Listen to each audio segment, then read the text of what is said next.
Alexandra Ávila Cortés, pertenezco a la ciudad de Ibagué, el programa Agronomía del curso de Microbiología de Suelos. El día de hoy les voy a explicar la tarea 0, que consiste en reconocer la microbiología y sus contribuyentes en la agricultura sostenible.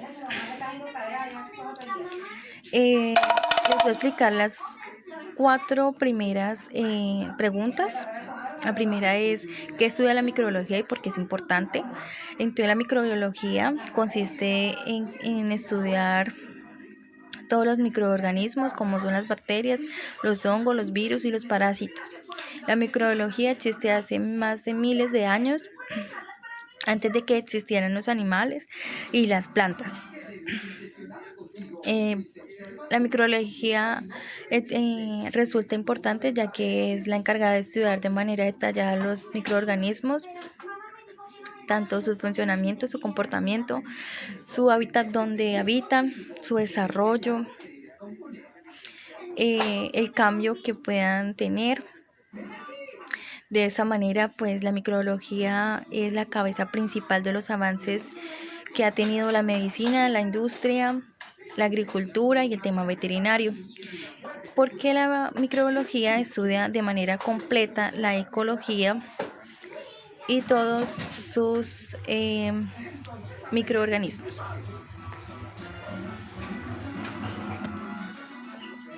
Segunda pregunta: ¿cuál es la diferencia entre los microorganismos procariotas y los eucariotas? La diferencia entre esos dos microorganismos consiste en su estructura, ya que los procariotas tienen un tamaño muy pequeño y no tienen un núcleo definido, y su ADN se encuentra disperso por todo el núcleo. En cambio, las eucariotas tienen un tamaño mayor. Consiste en que tiene un núcleo definido y su ADN se encuentra en el centro de este núcleo. Tercero: ¿cuáles microorganismos comprenden las eucariotas y cuáles los procariotas? Los microorganismos que comprenden los procariotas son las bacterias, y los microorganismos que comprenden las eucariotas son los hongos, las algas y las células vegetales y animales. Expliqué las 7 propiedades de las células microbianas. Existen 3 propiedades que las tienen todas las células, las cuales son el metabolismo, el crecimiento, la evolución. Existen 4 propiedades que solo las tienen algunas células. Bueno, el metabolismo consiste en que un organismo obtiene alimento o nutrientes y los transforma en energía para realizar los diferentes procesos. El crecimiento consiste en el aumento de células, o sea, en el crecimiento o la multiplicación de células. La evolución consiste en el cambio cambio de la información genética entre células, de esta manera dando forma o estructura a nuevas células. Diferenciación: esa consiste en que una célula se puede diferenciar ya sea por su información genética, por su estructura, por su forma, sea interna o externa. La comunicación: las células se comunican de una manera química entre ellas. El intercambio genético: el intercambio genético consiste en que 2 células intercambian información genética. Una es la que da información y la otra es la receptora, la que recibe la información. La motilidad consiste en que algunas células tienen la habilidad de poder autopropulsarse, de moverse del lugar donde se encuentran. Gracias, feliz noche.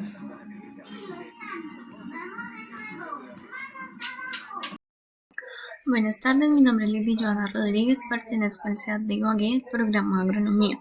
A continuación les voy a dar explicación a algunas preguntas que me correspondieron del taller. ¿Qué factores controlan la abundancia y diversidad de las poblaciones microbianas? Dentro de estos factores encontramos la temperatura, el pH, la disponibilidad de agua y la disponibilidad de oxígeno. La temperatura es un factor ambiental físico que afecta las reacciones bioquímicas y por lo tanto el crecimiento de los microorganismos.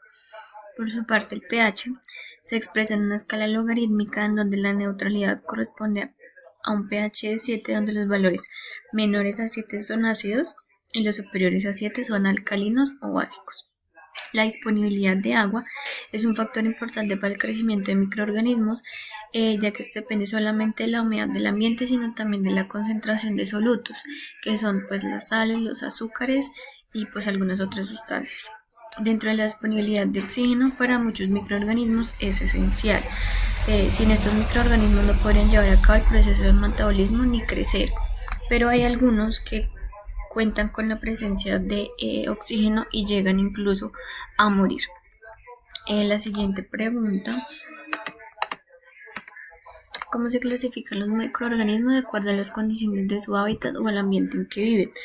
Acá encontramos diferentes microorganismos como son los termófilos, psicrófilos, halófilos, acidófilos, alcalófilos, anaerobios, aerobios, hidrobios y atmobios.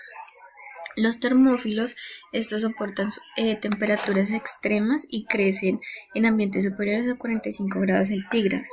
Los psicrófilos, estos organismos se caracterizan por soportar bajas temperaturas entre los menos 20 grados centígrados y 10 grados centígrados.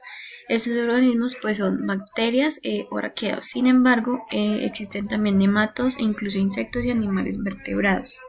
Los halófilos, estos son microorganismos extremófilos, los cuales se adaptan a condiciones ambientales muy difíciles. En este caso, estos microorganismos pues necesitan altas concentraciones de sal.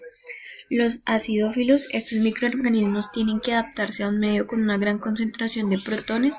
Estos son capaces de desarrollarse en condiciones de un pH demasiado bajo para la mayoría de sus formas de vida. Los alcalófilos, estos necesitan un pH óptimo por arriba de 8. Los anaerobios, este tipo de microorganismos son capaces de sobrevivir y multiplicarse sin oxígeno. Los aerobios son microorganismos que necesitan de oxígeno para poder sobrevivir. Los hidrobios, estos microorganismos se encuentran en el agua del suelo.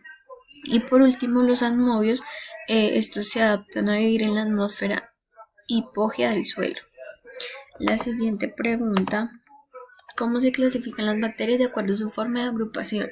De acuerdo a su forma se clasifican en cocos, que tienen forma de esfera, en bacilos, que tienen forma de barras, y espirilos, como su nombre lo indica, en forma de espirales. De acuerdo a su agrupación, los cocos tienen estreptococos, diplococos, tétradas, sarcinas y estafilococos. Los bacilos encontramos los dipobaciolos y estreptobacilos. La siguiente pregunta: ¿dónde se encuentran los microorganismos en la Tierra y cómo se encuentran distribuidos en los diferentes hábitats? Los microorganismos los podemos encontrar en diferentes hábitats, como lo son el hábitat acuático, el hábitat terrestre y el hábitat aéreo terrestre. En el acuático pues están todo lo que son ríos, lagunas, estanques, en los mares. En el terrestre pues en los bosques, en el suelo. También los encontramos en el aire y también los podemos encontrar en los seres humanos. Hola, buenos días. Soy Ginette Daniela Montealegre Barrero y pues vengo a presentar la pregunta 9, 10, 11 y 12. La pregunta 9, ¿cómo se beneficia la agricultura de los microorganismos? Bueno, pues en esto las plantas se benefician para tener un buen beneficio para los humanos y pues para ellas mismas. Con esto crecen mejor y tienen una buena fotosíntesis. El estado sanitario, la calidad de la planta, se da el manejo de suelos y con la materia orgánica y algunas características químicas. Porque es importante la bioremediación microbiana del suelo. La bioremediación microbiana ayuda a que el suelo se descontamine o se desintoxique, pues para que esto no cause mayor impacto en el ambiente, para que no sea tan dañino. En esta bioremediación se utilizan algunas bacterias, también son empleados microorganismos como las algas, los hongos, y las cianobacterias. Bueno, la pregunta 11. ¿Qué estrategia de bioremediación le llama la atención y por qué? Pues a mí me llama la atención la bioaumentación, pues degrada el petróleo y pues algunas toxinas del agua, eh, así promoviendo la biodegradación o en su caso la biotransformación. La 12. Seleccione un microorganismo de la tabla número 2 que podría solucionar un problema asociado al suelo de su religión y mencione brevemente cómo sería la acción microbiana en este microorganismo. Pues yo escogí los microorganismos Agrobacterium y Klebsiella y Rhodococcus. Estos ayudan a combatir la astracina. Astracina es un polvo blanco que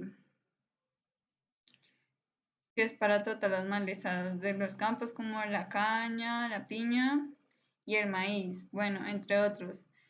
Bueno, estos microorganismos ayudan a que el químico se desclorinice y desalquinice el anillo estricina, así rompiéndolo. Muchas gracias.